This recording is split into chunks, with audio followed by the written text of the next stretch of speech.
Bismillah ar-Rahman ar-Rahim. Assalamu alaikum wa rahmatullahi wa barakatuh. Good morning.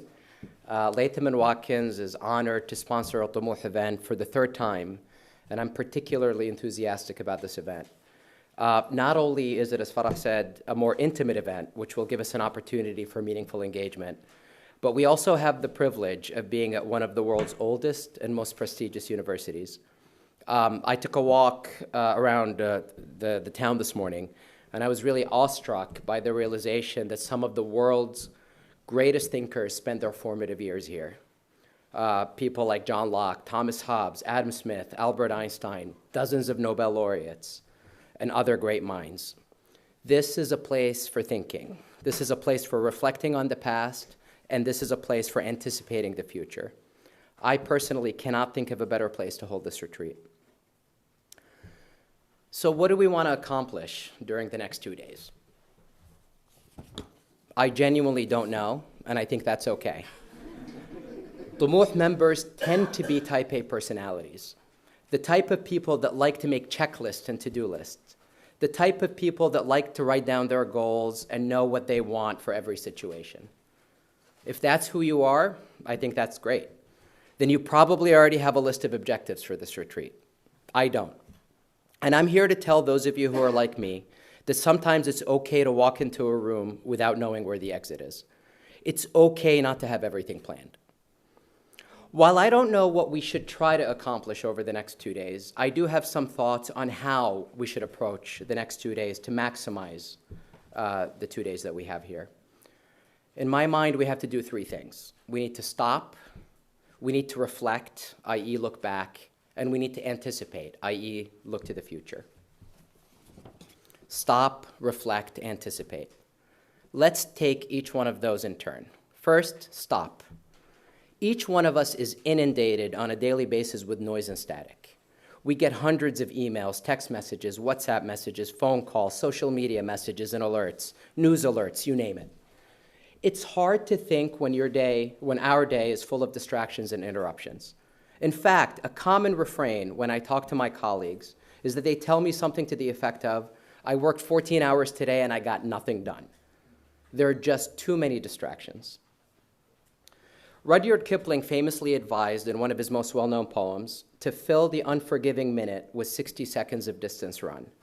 But in this day and age, it seems like we spend 40 of those 60 seconds running in place because there are just too many distractions. So please, stop. So please just stop. Let's tune out the external distractions. Let's put our phones on silent, or better yet, turn them off. Also, let's stop and tune out the internal distractions. Those lingering thoughts in the back of our heads about the minutiae that may keep us from fully engaging and getting the most out of this retreat. After we manage to stop, we need to reflect. We need to think about the choices we made or that were made for us, the choices that got us to where we are today. Too often, when we spend time thinking about our own personal past, we spend it either reminiscing or regretting. We don't spend enough time reflecting. We don't spend enough time critically thinking about why choices were made and how they got us to this point in our lives. When I reflect on my own life, I can identify about a dozen inflection points where either because of external forces or my own choices, my life pivoted in one direction or another. One such inflection point for me happened in 1999. And looking out at the audience, some people may be too young to remember 1999, but I remember it vividly. And some of us, a lot of others do remember it vividly as well. I just finished my 3rd year of university at Lafayette College in Pennsylvania, and the economy at the time was in the midst of an unprecedented stock market boom, the dot-com boom. Every one of my classmates wanted to become a trader on Wall Street and make millions. So did I. In fact, one of my friends who graduated a year before had just gotten a job on a trading desk. And in his first few months of working there, he told me that he had made $5 million for his firm and earned a $250,000 bonus. Those numbers were unimaginable for a recent college graduate, and I think they still are. My future was set. The market would keep booming, and I would ride the wave. But of course it didn't, because nothing lasts forever. The dot-com boom turned out to be a bubble. And in early 2000, the dot-com bubble burst. My friend had squandered away his entire bonus, got laid off, and had to get a job as an intern making less than $20,000 a year. My plan to be a trader evaporated. I quickly scrambled to find a plan B. My father at the time told me to consider applying to law school. I took the law school entry exam, the LSATs, and applied to whichever law school I could find that accepted applications that late in the year. The next year, I went to law school and my career in law began. The circumstances forced me to pivot. When I reflect back on that moment, I have to smile at how a decision that at the time I felt I got cornered into ended up being one of the best choices of my life. We also need to reflect on a macro level, not just reflect on the personal past. History has a funny way of repeating itself, and understanding why things happened the way they did in the past will help us anticipate the future.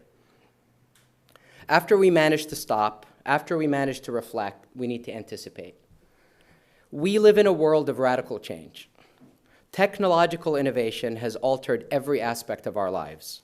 Our climate is changing, the world economy is changing, the way that nations are interacting with each other is changing, values are changing. In my own country, in Saudi Arabia, women are now driving and have become a vital presence in the workforce. In fact, in my own office, there are more female professionals than there are male professionals. Also in Saudi, younger people are in decision-making positions. Our world is changing, and how we anticipate and navigate these changes has become more important than ever. My great-uncle, Muhammad bin Ahmed Al-Sudairi, is a well-known Saudi Arabian poet. And he has one poem that I always go back to for inspiration and wisdom. If the non-Arabic speakers in the room will indulge me, just for a minute, I'm going to switch over to Arabic. القصيدة في مطلعها يقول: إن صار زود المال بيدين الأمثال، حنا من المعروف تندى يدينا، وإن كان هم شرهوا على طيب الأفعال، حنا وردنا جمامها وارتوينا. وفتال القصيدة بيتين من أروع ما كتب في الشعر النبطي. يقول الشاعر الله يرحمه: بأفعالنا نرسم دروب للأجيال، إلى نساها غيرنا ما نسينا، أسود سادات تسجل الأشبال، فضايل شبنا لها واهتدينا. بكرر الشطر الأول مرة ثانية وبيكم تركزون عليه. بأفعالنا نرسم دروبا للأجيال. بأفعالنا نرسم دروبا للأجيال. Switching back to English, I want to translate for you one line in the poem. With our actions, we draw paths for generations. With our actions, we draw paths for generations. In a world of misinformation and alternate facts, words mean less than they ever did before, and actions mean everything. We have an opportunity to influence the future. We have an opportunity to draw paths for future generations with the actions that we take today. Anticipating where the world is going is key in order for us to determine what actions we need to take. So in conclusion, I still don't know what our goals are for this retreat, and I still don't care. I just hope that each of us can use these 2 days to stop for a little bit in order to give ourselves space to think, to spend some time reflecting on our journeys, and critically think about the decisions that got us to this point, and to anticipate future changes and how we can take actions to influence the world we live in and become role models for those that come after us. Thank you.